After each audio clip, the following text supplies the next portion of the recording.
Print media, electronic media, सबको welcome करता हूं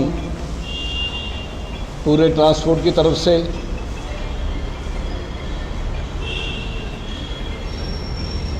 इस वक्त जितने भी आप ट्रांसपोर्टर्स देख रहे हो, ट्रकर्स, टैंकर्स, बड़ी बस, छोटी बस, टैक्सी, थ्री व्हीलर,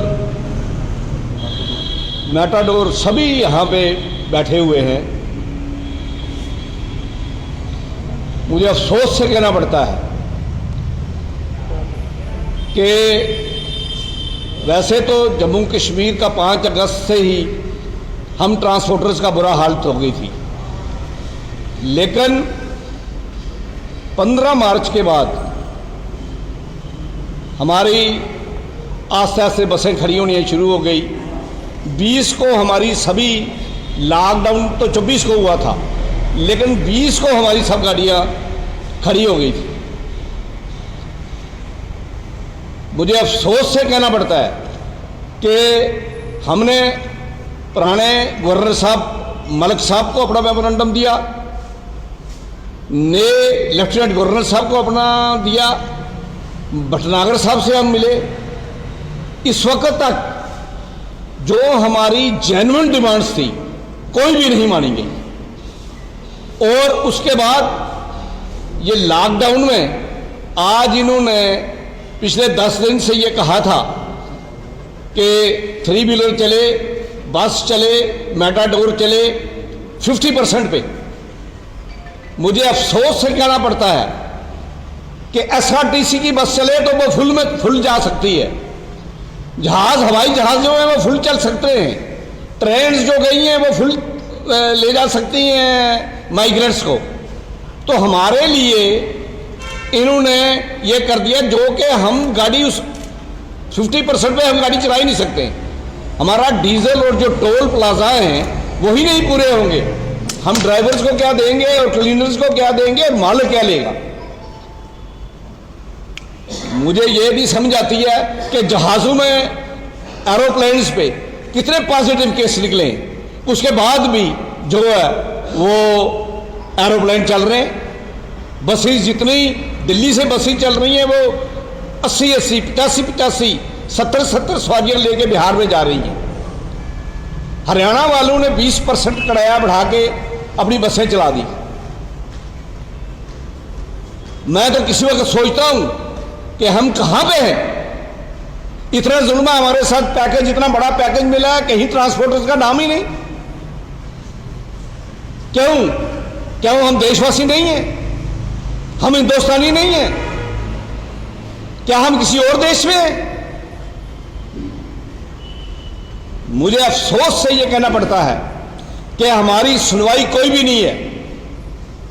और मैं ये समझता हूं कि जब बुजुर्ग ये बोलते थे कि इसको मारा अगर तो इसको धूप में क्यों फेंकते हो, इसको छांव में फेंक दो।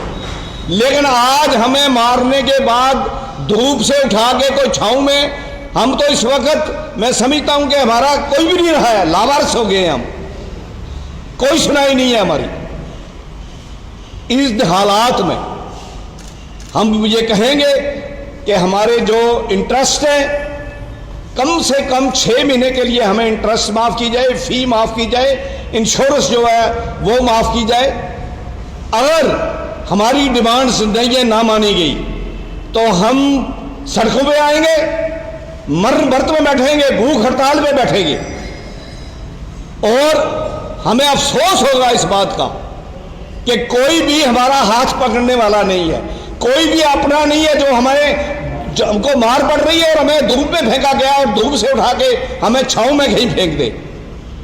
तो इन सभी हालात में मैं आपसे रिक्वेस्ट करता हूं, मीडिया वालों से, कि ट्रांसपोर्टर्स की यह हालत हो गई है। आज हम स्टारवेशन पे हैं और बैंक्स वाले हमको टेलीफोन कर रहे हैं कि आपकी फरवरी की किस्त नहीं आई है, मार्च की किस्त नहीं आई है। तो इन हालात में किस्त कहां से देंगे हम? हमें तो रोटी रोजी के लाले पड़े हुए हैं।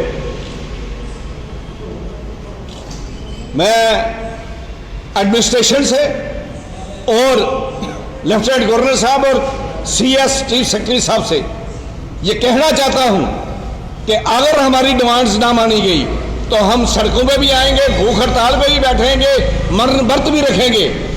और हम देख रहे हैं कि हमारे गांधी का, हमारे सुभाष जी का, चंद्र का और भगत सिंह का हिंदुस्तान कहां गया? कि आज गरीबों को, अमीरों को सब कुछ मिल रहा है, अमीरों के लिए जहाज भी चल गए, और जो ट्रांसपोर्टर गरीब है उसके लिए कोई भी पैकेज नहीं है, कोई भी। मैंने रेड क्रॉस वालों को लिस्ट बना के भेजी, कोई हमें कहीं से भी सहूलत नहीं मिली। आज हमारा ट्रांसपोर्टर को 10 किलो चावल या 10 किलो आटा पहुंचता तो सोचता है शुक्र है, कोई मेरे 10 दिन तो निकल जाएंगे। तो इन हालात में हमें मजबूर किया जा रहा है और हम किसी बात से भी डरने वाले नहीं हैं, चाहे हमें लाठियां पड़े, चाहे हमें अंदर कर दे। हम कभी भी अब उस मौके पे कहते हैं ना कि एक प्याला भर जाता है, जब प्याला भर जाता है तो उसके बाद कोई ना रोक सकता है उसको प्याले से बाहर जाने से। तो वो सिचुएशन हमारी आ गई हुई है।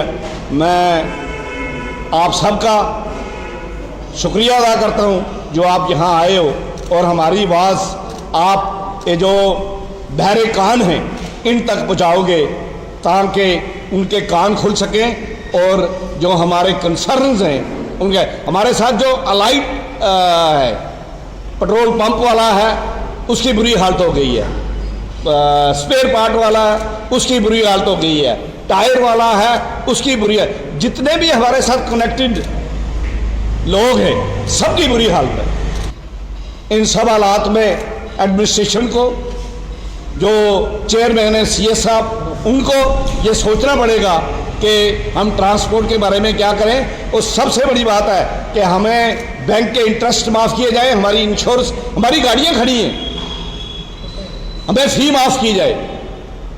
2 महीने या 3 महीने आगे करने से क्या होगा? कुछ नहीं होगा। कहाँ से देंगे हम तो साल भर नहीं उठ सकेंगे। तो इसलिए मेरी ये सभी ट्रांसपोर्टर्स की तरफ से एडमिनिस्ट्रेशन को और गवर्नमेंट को ये मैं कहना चाहता हूं कि अगर हमारी डिमांड्स ना पूरी हुई तो हम मरने तक भी तैयार हैं। आज जो ये प्रेस कॉन्फ्रेंस है ये मैं समझता हूं कि जो ये बहरी गवर्नमेंट है उसके कान खोलने के लिए हमें अफसोस से कहना पड़ता है कि इतना बड़ा पैकेज मिला, उस पैकेज में ट्रांसपोर्टरों का कहीं नामो निशान नहीं है। और कहा यह जा रहा है कि ये पैकेज जो है ये गरीबों के लिए है। ट्रांसपोर्टर जो आज भूखा मर रहा है, पिछले 2.5 महीने से खड़ा है, उसको कहीं से एक छींट भी नहीं इस पैकेज की पड़ी। और मैं समझता हूं कि अब वक्त वो आ गया है कि हमें मरना पड़ेगा, भूख हड़ताल रखनी पड़ेगी, सड़कों पे आना पड़ेगा।